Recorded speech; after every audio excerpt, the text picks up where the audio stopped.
So thanks for inviting me. So I'm Tom, and I am a postdoc currently at the OU based in Milton Keynes. I'm just going to present to you today my journey through academia. So I started as an intern back in 2017, and then I accepted a PhD position. It took me about 3 years. And then at the start of this year, I accepted a postdoc position at the OU as well. So I've been here nearly 5 years now, which has gone super quick. It's been very rewarding. I've got to work on a lot of very cool things. Some very difficult, but yeah, really interesting. So yeah, my talks are summarizing my research. And hopefully at the end of this talk, you'll try and understand what the title of my talk actually means. Okay, so I work for a research group called the Center for Electronic Imaging. So our group's about 15 years old. And we mainly work on developing and testing sensors, so cameras, for a wide range of applications, but mainly it's the space-based telescopes. So I've put 3 examples down of the missions we've worked on. So on the left-hand side of the screen, we worked on a mission called JUICE. So this mission is going to Jupiter to explore the icy moons.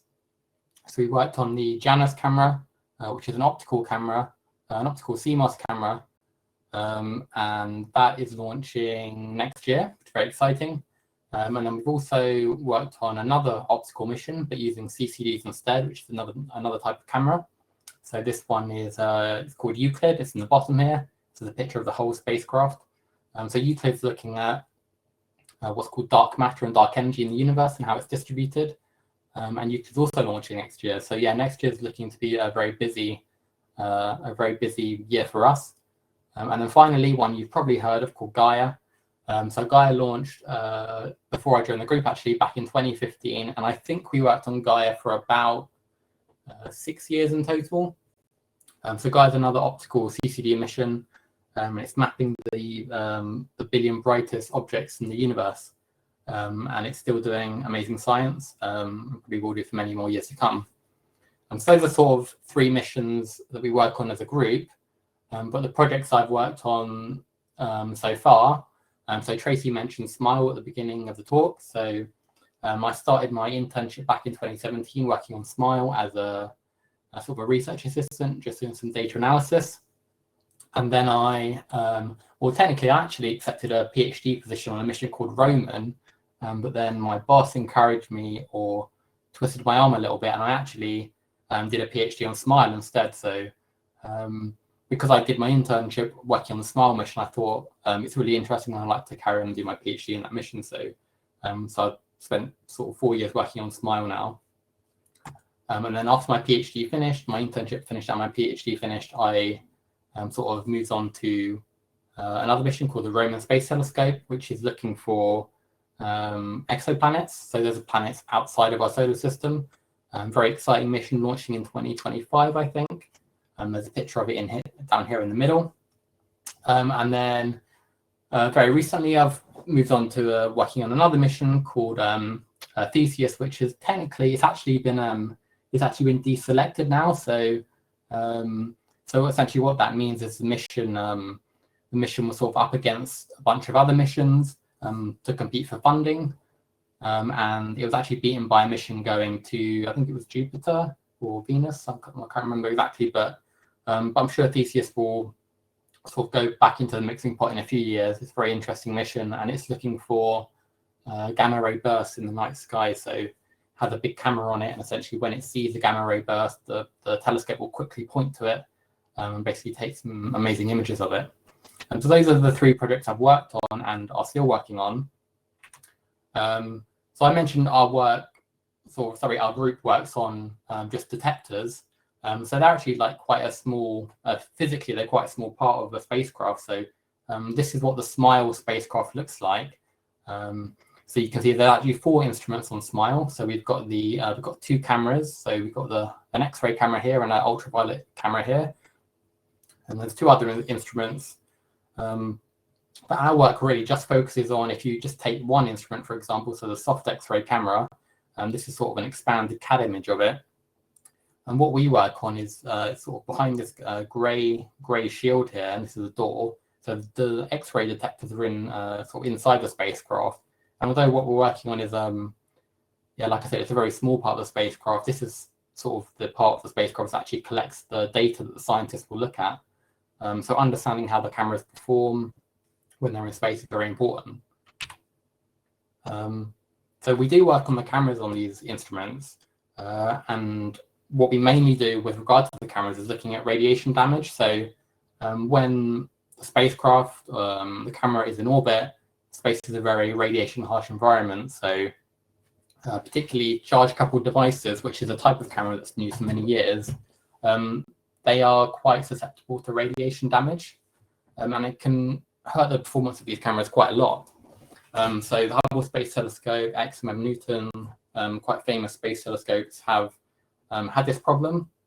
The issue of radiation damage can be mitigated, but it means you have to test the cameras a lot to sort of understand the performance.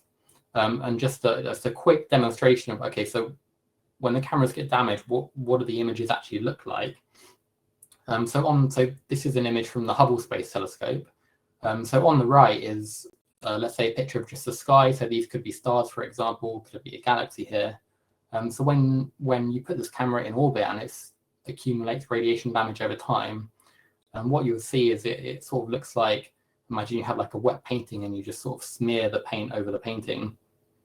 If you're a scientist, right, and you're, say, looking at this star here and you're trying to measure some properties of the star, if the image is sort of smeared, this can really affect your science. So say, for example, you're trying to measure the shape of galaxies, for example. So the shape of this dot here, you know, if the charge is smeared and you can't really see it properly, then yeah, that's a big issue.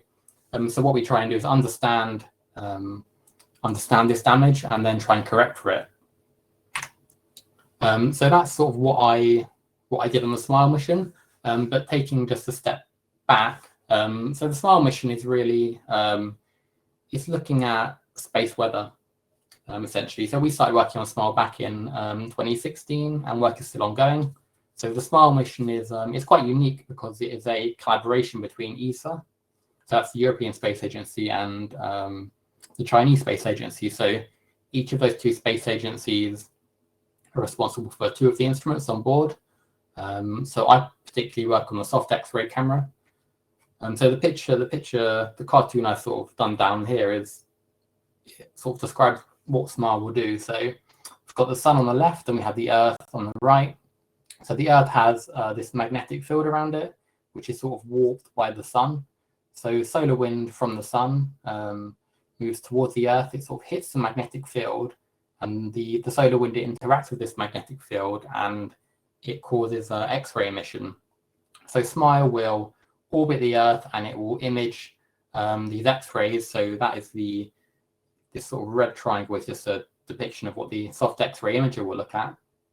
So there's three main areas where X-rays are emitted from around the Earth. So there's a big band of emission here. You see this red arc of emission. There'll be X-rays emitted from this area here, and there'll also be X-rays emitted from two dots on the poles of the Earth. So if you use your imagination, if you imagine there's a dot of X-ray emission here, here, and then here, kind of looks like a smiley face. That's where the mission name came from, which is I think it's quite cool. There's also a picture of the mission logo itself, and this is actually a simulation of what the X-ray emission will look like. So yeah, you can see a smiley face there. It's a little bit wonky, but yeah, I quite like it. It's quite cute. So the big questions to answer for SMILE is when the activity of the sun goes up, for example, there's a lot of solar wind, you can get storms triggered in the Earth's magnetic field. And you get two different types of storms, essentially different sizes. Oh, excuse me. So what is the link between really big storms and really small storms? And the scientists don't really know at this stage what the link between that is. So if we can observe X-ray emission as the solar wind changes, we can sort of try and infer what's happening with these solar storms. And then on top of that, what scientists will also look at is when there's a very, very big solar flare, for example, how did the severity of these storms change over time? So to sort of do all that, the X-ray camera has to basically perform as well as it can for as long as it can. So the mission is about 3 years long. So the mission will need to efficiently observe X-rays for that whole time to give the best science return from the mission. And so I showed this picture before. This is just sort of a zoomed in version. So I mentioned there were 4 instruments before. So soft X-ray camera, UVI, ultraviolet imager. These are the ones that ESA are doing. And then the 2 instruments that the Chinese Space Agency are doing are the light ion analyzer, which essentially is going to measure the speed of the solar wind and the composition. So it will track how that changes over time. And then the other final instrument is the magnetometer, which will just mention the magnetic field that the spacecraft goes through. The reason it's on this big, okay, let's call it a stick, a very technical term. So the reason it's on this boom, as it's called, is because the spacecraft has a magnetic field. There's a lot of electronics in it, so it has a magnetic field around it. Now, if you didn't have this instrument on a big boom, and it was just on the spacecraft, for example, you basically just detect the magnetic field of the spacecraft and not what it's going through. So I think this is about 2 meters long. So this is far enough that the magnetic field of the spacecraft is quite low. So once you get 2 meters out, you're actually going to be measuring sort of what the spacecraft is moving through as it goes. And then, yeah, these big, they look like wings. These are just the solar panels to power the spacecraft, and then you've got the propulsion module on the back here. Whoops, sorry, wrong way. So this is what the soft X-ray imager looks like again. So we have X-rays coming into the top of the instrument, going all the way through the body, and then the detectors are behind this radiation door, sort of sat on the bottom of the spacecraft.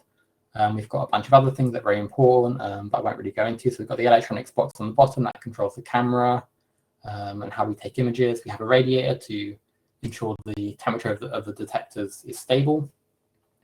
We have this optical baffle, which is very important. There's a lot of other light out there in space, and you don't really want that light getting to your cameras. So if you put this big baffle around it, you basically just stop stray light coming in. And then what else do we have? We have the radiation door. I mentioned earlier, as SMILE is going in this orbit around the Earth, and the radiation door will close and protect the detectors, and then open again once we pass through the radiation belts. And yeah, so I realized when I was making these slides that I wasn't actually sure. I'd never seen a picture sort of to give an idea of scale. So these are our colleagues at Leicester in the clean room. So this is a 2-scale. I think this is an engineering model. So this isn't the one that will go to space, but this is used for, I think it's the thermal testing and vibrational testing. So they'll put this one on like a shake table, and they'll heat it up and cool it down and see how the performance changes. And so you can see that this sort of silver gold bit up here is sort of the optical baffle. So the instrument's probably around 1 meter long, maybe half a meter wide. So that gives you some idea of a scale. So I've spoken about the instruments. So what do the detectors actually look like? So for SMILE, the focal plane is made up of two quite large detectors. So essentially 2 of these butted back to back, and that will be where let me just go back a second. When your X-rays come into your instrument, you'll have 2 CCDs here back to back, and that essentially makes your whole focal plane. So quite small compared to some missions, but still very important nonetheless. So how big are these? So there's a smaller detector here. I think if you put a £2 coin on this detector, it would essentially cover it. So this one is about 8 centimeters by 8 centimeters. So you imagine 2 of these together, that's your whole focal plane. So how do we actually test the cameras once we have them? So the general idea really is to replicate the conditions in space first, and then do loads of testing. So what that really means is we need, in space there's a vacuum, so to get to very low pressure, we need to cool our detector down, and finally we need radiation. So we'll take our detector and we'll mount it on essentially a large piece of metal, and then we'll take this metal and we'll bolt it to this really big metal chamber.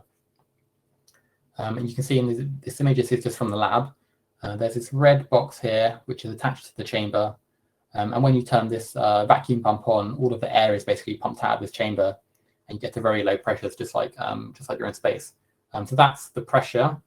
Now we need to get very cold. So you can see there's a box, well, I say a box, a very expensive box under the desk. There's some pipes coming out of the box which go into the back of the chamber here. These pipes basically connect directly to the camera. So you can see this pot here, this is this end here. Essentially, as you go through this chamber here, you can see this sort of ring shape in here. This basically cools the detector down, and we'll get to about probably minus 120 degrees. That's how cold the instrument will be in the SXI. So we've got pressure in the chamber, low pressure, and we've got a detector cold. Now the final thing, and probably the most difficult thing, is where do we get a high amount of radiation from? So what we do is we take all of that equipment from the last slide and we put it on a big trolley, like you see here. So all of the equipment's labeled, and we'll take our trolley to particle accelerators. So normally synchrotrons. So we'll be taking our trolley to facilities and then blasting them with like a bunch of protons, and that will simulate what's happening in space. So a facility we've actually used in the past is in Oxford. We're currently using one in Birmingham too. So I'm just going to take you through so what does that experiment actually look like. So once we get our trolley to the facility, we'll basically attach onto their beamline, and then when we tell the beamline technicians we're ready to go, we'll irradiate our device in a couple of minutes. Really, it doesn't take very long. So this is our trolley here. This is at Harwell. So our trolley here is bolted onto the end of this very, very long pipe. So behind this wall is the particle accelerator, and when that's turned on, the protons basically come down this tube. It's all vacuum, so they come all the way down the tube, and they get to our chamber. We have a big gate valve here that we open, and then protons go into our chamber all the way through and then hit the detector. And that's essentially simulating, if you had a camera in space, there's protons whizzing around, one hits the detector. That's exactly what we're simulating here. But there's one big caveat. So in space, obviously, your device gets hit by radiation quite slowly. So for SMILE, it'll be in space for 3 years, and it will be getting damaged for 3 years. And now these facilities are quite expensive, so we can't afford to leave our equipment there for 3 years, getting irradiated very slowly. So what we end up doing is we sort of deliver years worth of damage in essentially 10 seconds to 10 minutes sort of range. It's not ideal because it's not perfectly simulating what's happening in space, but like I said before, the facilities are expensive, but luckily for us, this method actually does work, and the data does line up with what's seen in space. So once that's done, we've irradiated our device. We will decouple from their beamline, take our trolley back to the OU, and then we'll basically perform loads of tests after irradiation, and we'll compare to pre-irradiation. And we'll see, okay, our images look like this before, and now they look like this after. How can we understand that in more depth? So I mentioned, I think 2 slides ago, that we're also in Birmingham. So this is one of my colleagues, Ben Dreyer. I think some of you might recognize the name. He teaches on S818 as a tutor. He's also quite active in the field as well. So this is an hour trolley. So this is Ben's experimental setup, but very similar nonetheless. Again, you've got the metal chamber here, and you have your protons coming through this wall here, down the pipe, into the chamber, hitting the camera. Going to these facilities is always quite exciting. It makes me feel like I'm doing real science, which is super cool.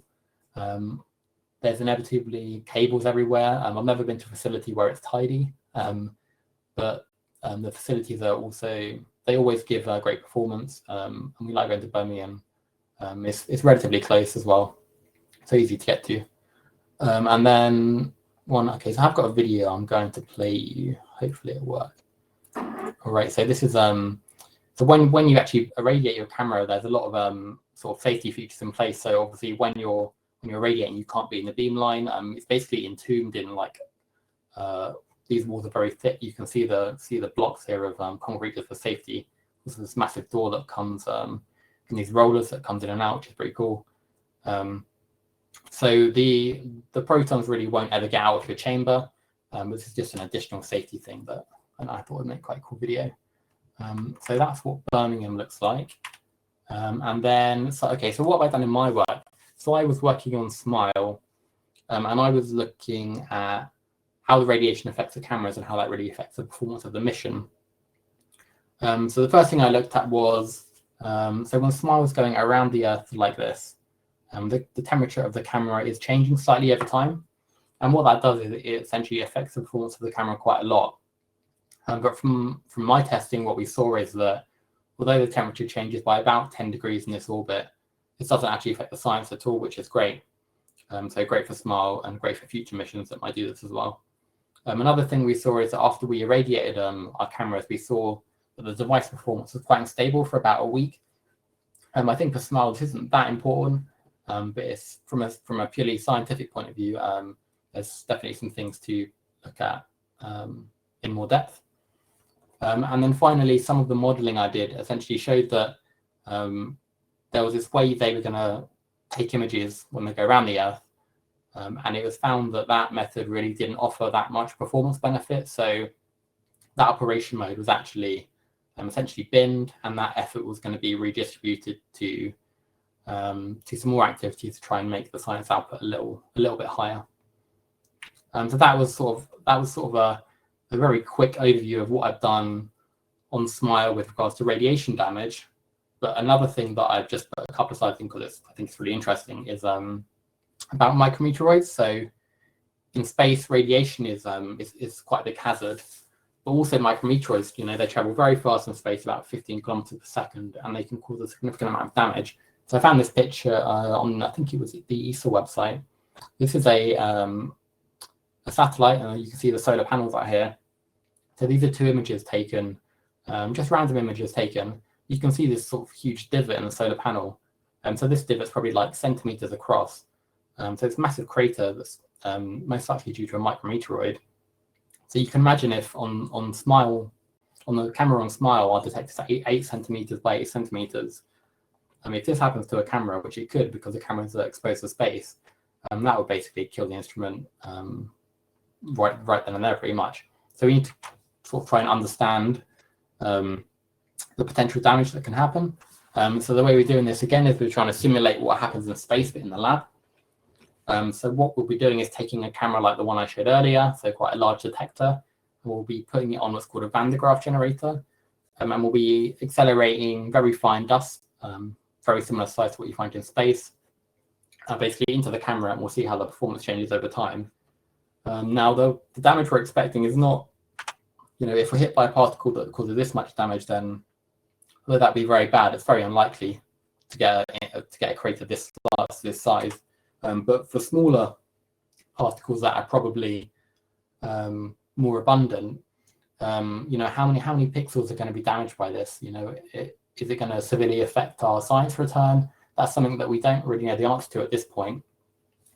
Along with that, we have brand new optics for the spacecraft, so we don't know how when those micrometeoroids come into the spacecraft and they're deflected in the optics, will they all go towards the cameras? If not, that's good, but we need to try and understand that process in a lot more detail. Unfortunately, COVID meant that this experiment, it's planned but hasn't happened yet. Hopefully next year it will happen, but I've been saying that for I think 3 years now. So yeah, fingers crossed and watch this space. So that's all I've got to say about SMILE. So the other main mission I've worked on is it's called Roman.